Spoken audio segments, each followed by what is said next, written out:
coronavirus in China.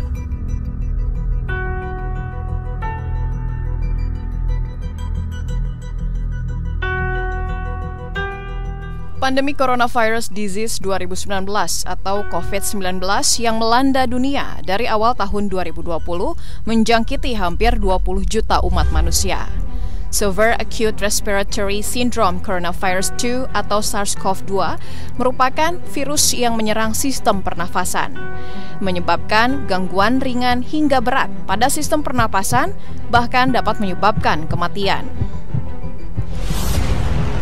Pesatnya penyebaran COVID-19 di dunia, termasuk Indonesia, menyebabkan kelangkaan pada sejumlah alat kesehatan, seperti yang terjadi saat kasus virus corona terdeteksi di Indonesia pada Maret 2020. Kala itu, masker, cairan pencuci tangan, alkohol, alat pelindung diri, bahkan alat bantu pernafasan berupa ventilator diburu masyarakat yang menyebabkan kenaikan harga fantastis. Bahkan, alat tes cepat COVID-19 yang seharusnya hanya diperuntukkan penggunaannya di fasilitas kesehatan turut diboyong masyarakat. Pemerintah pun bergerak cepat merespon hal tersebut.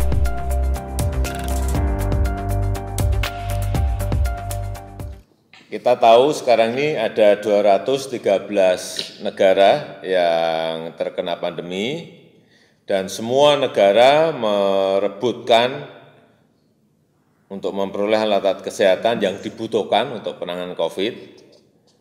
Dan untuk itu kita harus melihat kembali seluruh potensi sumber daya yang kita miliki di negara kita, terutama industri dalam negeri kita dalam memproduksi alat-alat kesehatan yang dibutuhkan dalam penanganan COVID, baik itu yang berkaitan dengan industri bahan baku, obat, farmasi, fitofarmaka, yang berkaitan dengan APD, yang berkaitan dengan industri masker, atau yang berkaitan dengan industri ventilator.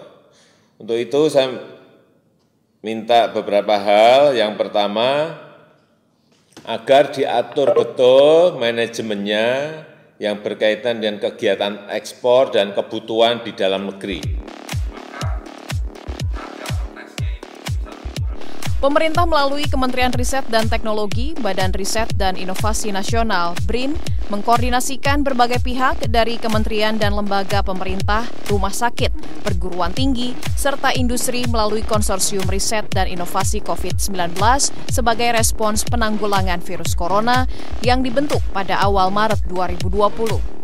Konsorsium tersebut mengemban tugas untuk memberikan kontribusi menghadapi pandemi COVID-19 di Indonesia pada bidang penelitian, pengembangan, pengkajian, dan penerapan. Konsorsium Riset dan Inovasi COVID-19 terdiri dari lembaga pemerintah non-kementerian seperti Lembaga Ilmu Pengetahuan Indonesia LIPI, Badan Pengkajian dan Penerapan Teknologi BPPT, Badan Tenaga Nuklir Nasional Batan, dan Lembaga Biologi Molekuler LBM Eijkman, serta Badan Penelitian dan Pengembangan Kesehatan Balitbangkes Kementerian Kesehatan. Selain itu, dilibatkan juga perguruan tinggi yang mencakup Universitas Indonesia UI, Universitas Gadjah Mada UGM, Institut Teknologi Bandung ITB, Institut Pertanian Bogor IPB, Institut Teknologi 10 November ITS, dan Universitas Erlangga. Serta industri farmasi mencakup PT Bio Farma dan PT Soho. Anggota konsorsium juga menjaring para peneliti diaspora Indonesia di luar negeri untuk bersinergi dalam menghasilkan kajian dan inovasi yang bermanfaat dalam menangani darurat COVID-19. Pembentukan Konsorsium Riset dan Inovasi COVID-19 turut dimaknai sebagai bentuk kemandirian Indonesia dalam memenuhi kebutuhan alat kesehatan yang patut menjadi kebanggaan karena merupakan buah dari inovasi putra-putri bangsa.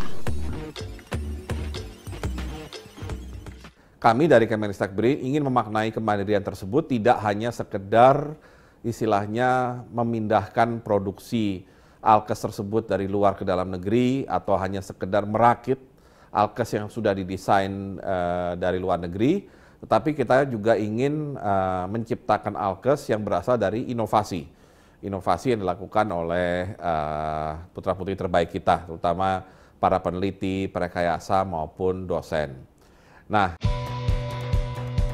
pemerintah memutuskan untuk menambah APBN 2020 untuk penanganan COVID-19 sebesar 405,1 triliun rupiah. Penambahan anggaran tersebut dialokasikan untuk sejumlah sektor, salah satunya bidang kesehatan senilai 75 triliun rupiah. Dana tersebut digunakan perlindungan tenaga kesehatan dengan pembelian alat pelindung diri. Peningkatan kapasitas 132 rumah sakit rujukan bagi penanganan pasien COVID-19, intensi dokter spesialis, santunan kematian terhadap tenaga medis, serta dukungan penanganan lainnya seperti pembelian test kit, hand sanitizer, dan ventilator. Ventilator merupakan salah satu alat kesehatan yang sangat dibutuhkan untuk penanganan pasien COVID-19. Para pemangku kepentingan pun bergandeng tangan meramu inovasi guna memproduksi ventilator. Yang saat ini sedang berproses bersama-sama lintas kementerian termasuk juga dengan LKPP dan ada dorongan juga dari Kemenristek BPPT bahwa produk-produk yang digunakan untuk COVID terutama yang inovasi-inovasi produk-produk dalam negeri, ada ventilator, kita punya sudah ada 4 ventilator yang ada izin edarnya. Ini semua dimungkinkan untuk ada katalog khusus. Jadi katalog khusus inovasi produksi dalam negeri untuk COVID. Nah, ini kita sedang berproses lintas kementerian juga dengan LKPP.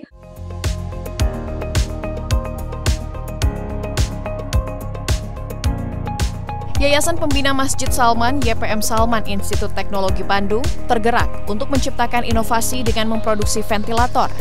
Di tengah minimnya komponen pembuatan ventilator, tak menyurutkan mereka untuk turut menyumbang sumbangsihnya, menciptakan alat bantu pernafasan yang sangat dibutuhkan pasien COVID-19.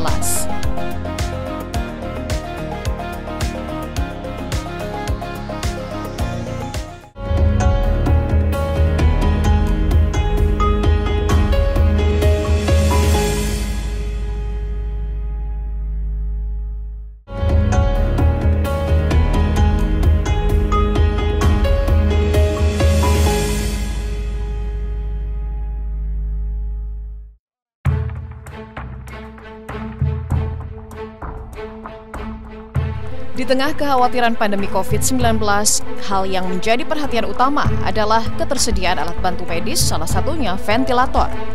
Berdasarkan data WHO, 1 dari 5 pasien penderita COVID-19 mengalami kondisi medis yang serius dan kesulitan bernapas. Saat COVID-19 pada Maret 2020 mulai merebak di Indonesia, stok ventilator yang ada di rumah sakit sangat terbatas. Selain itu, keberadaan ventilator di pasaran menjadi rebutan dengan harga yang tinggi.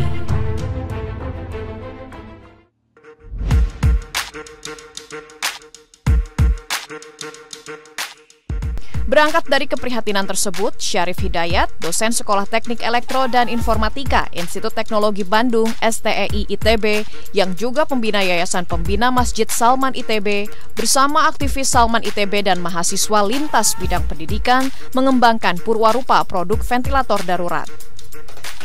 Purwarupa ventilator tersebut diberi nama Ventilator Portable Indonesia (VEN-I), yang ditujukan sebagai alat bantu pernafasan bagi pasien dengan kegawatan level menengah dan diperuntukkan bagi pasien Intensive Care Unit (ICU).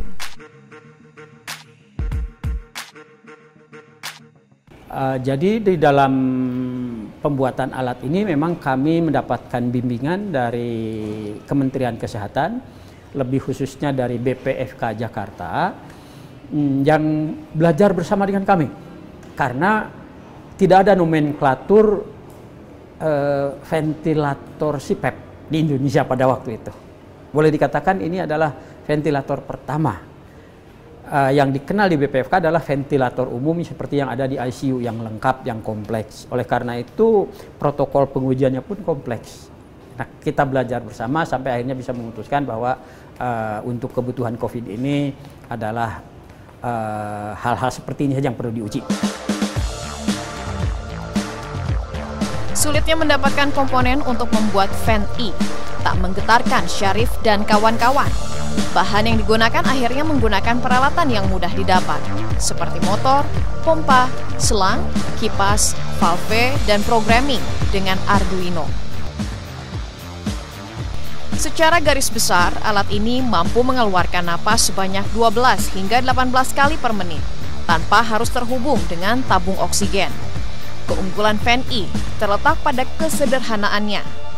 Fan E juga dilengkapi dengan pengatur temperatur yang dapat diatur untuk dapat memanaskan uap air untuk mengurangi kadar virus dalam tubuh pasien pengguna fan E. Nah, selain itu juga di ventilator kita itu ada pemanasnya juga. Sebenarnya ini bukan pemanas sih, tapi lebih pelembab. Jadi berdasarkan berbincang-bincang dengan dokter, beliau mengatakan bahwa jika dengan temperatur udara yang lebih tinggi itu bisa membantu mengurangi virus corona yang ada di dalam tubuh pasien.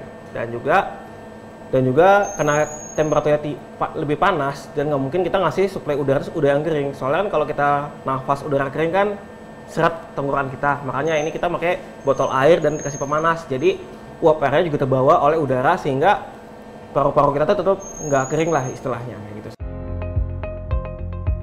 Dalam pembuatan fan E, YPM Salman ITB tak sendiri. Ada Fakultas Kedokteran Universitas Padjadjaran, Universitas Pendidikan Indonesia, dan PT Dirgantara Indonesia.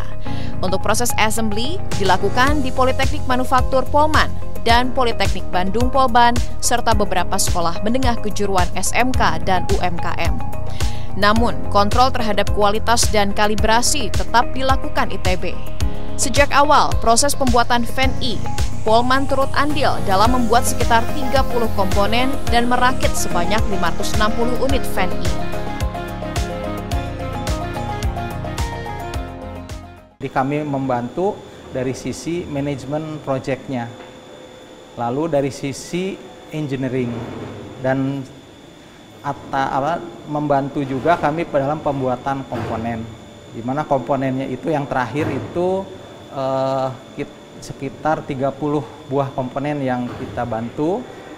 Lalu jumlah terakhir sampai akhir hari ini itu kita membantu sebanyak 560 buah dari mulai komponen sampai merakit.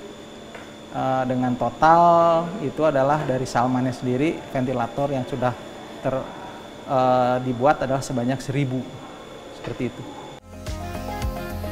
Dalam pembuatannya, dana operasional yang digunakan berasal dari dana umat yang terkumpul di YPM Salman, serta bantuan dari 2.408 donatur, baik dari kalangan institusi, komunitas, maupun pribadi.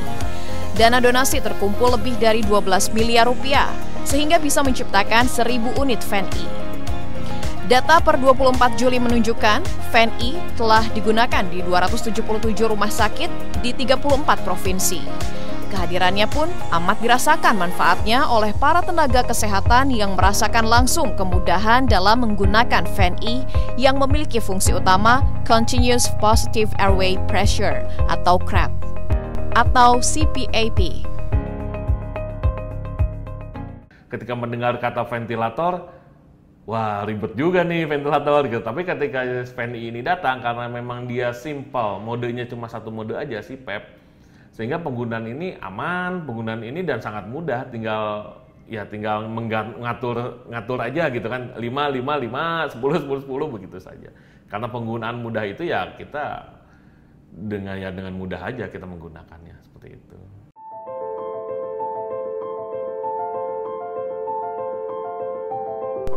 Sejak Agustus 2020, fan E telah mengantongi nomor izin edar alat kesehatan Kemenkes. Selain fan E, Indonesia juga memiliki Coven 20 buatan Universitas Indonesia. Coven 20 menjadi bukti kerja keras peneliti dan inovator UI dalam mendesain dan memproduksi dalam waktu 3 bulan dengan tingkat komponen dalam negeri atau TKDN mencapai 70%.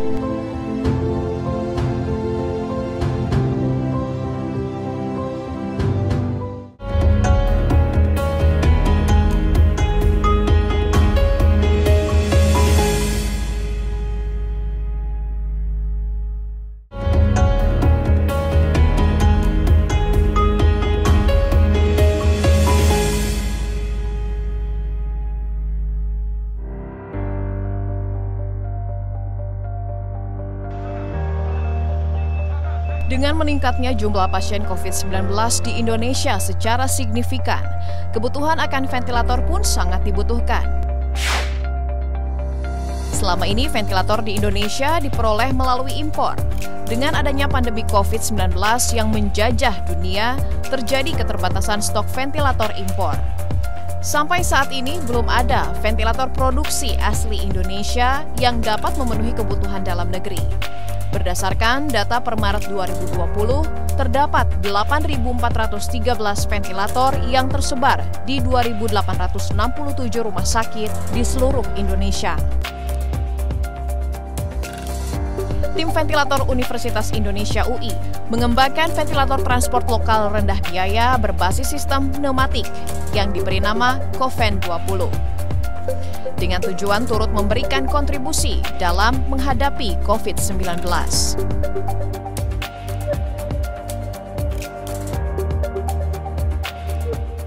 Kita ketahui bersama bahwasanya Februari 2020 adalah awal dari masa kelam Republik ini karena COVID-19 atau COVID-19 masuk ke Indonesia. Sejak dari saat itu, maka Fakultas Teknik Universitas Indonesia yang memang saya diamanahkan menjadi dekan, langsung kita bergerak untuk kita mencoba mencari ide bagaimana kita bisa berkontribusi di suasana yang mencekam ini. Alhamdulillah ide ventilator ini tepat sekali pada waktu itu, sehingga langsung dibentuk yang dimana diketahui oleh teman-teman dari Biomedical Engineering-nya Fakultas Teknik. Kini Koven 20 telah mengantongi izin edar dari Kementerian Kesehatan dan telah didistribusikan ke rumah sakit yang membutuhkan. Sebagai ventilator multimode juga memiliki keunggulan biaya produksi yang lebih hemat, mudah dibawa, hemat energi, serta mudah dioperasikan. Pada tahap awal, UI memproduksi 300 unit Koven 20 yang biaya produksinya didapat dari hasil penggalangan donasi dari beberapa perusahaan serta komunitas Ikatan Alumni Fakultas Teknik UI, Iluni FTUI.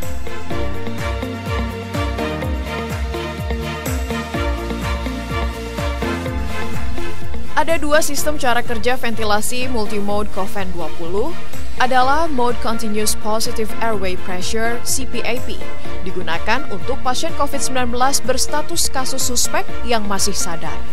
Sehingga pasien hanya perlu dibantu diberikan oksigen ke paru-paru dengan tekanan positif dan setiap napas dimulai dan dihentikan oleh pasien sendiri dengan volume tidal dan laju pernapasan yang ditentukan oleh mekanisme pernapasan mereka.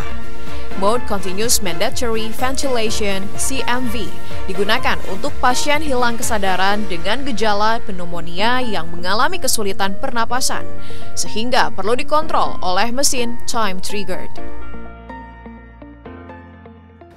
Jadi alat ventilator Koven 20 itu punya dua mode, yaitu mode CPAP dan mode CMV. Kalau ventilator yang ada, apapun jenisnya ventilator itu biasanya ada tiga tipe. Ya. Ada tipe assisted, ada tipe assisted termasuk di situ adalah CPAP. Jadi membantu. Sistemnya adalah membantu pasien. Ada juga yang tipe mandatory. Mandatory itu kontrol ya. Artinya memang pasien dikontrol oleh mesin. Sedangkan kalau assisted itu, pasien masih bisa bernafas, tapi dia dibantu, assisted namanya juga assisted, dibantu oleh mesin, bukan dikontrol oleh mesin. Kalangan donatur menilai dalam kondisi pandemik, semua elemen bangsa harus bergerak, saling membantu terutama dalam penyediaan alat kesehatan yang amat diperlukan dalam penanganan COVID-19.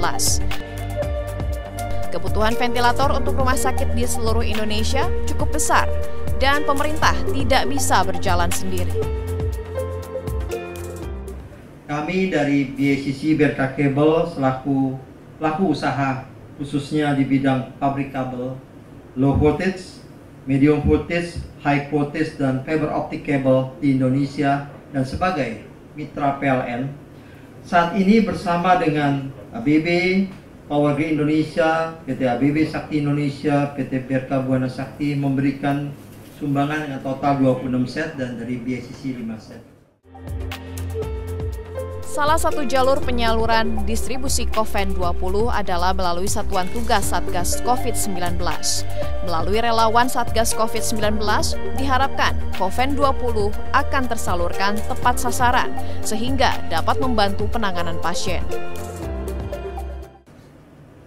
Bapak Ibu sekalian, saya yakin ini alat bagus, udah dites, sudah lulus sertifikasi, tapi dari segi Satgas, namanya juga alat emergency, saya harapkan ini sebenarnya nggak pernah dipakai walaupun udah dikirim, dengan artian kita bisa segera menyelesaikan penyebaran pandemi ini. Jadi memang pemerintah, kita melihat dari Satgas kita diberikan kewajiban, diberikan tugas untuk segera menurunkan tingkat penyebaran. Pandemi COVID-19 yang melanda negeri mendorong anak bangsa untuk berinovasi menciptakan alat kesehatan dalam penanganan COVID-19. Hal ini merupakan wujud pengabdian dan kontribusi anak bangsa dalam upaya menyehatkan masyarakat.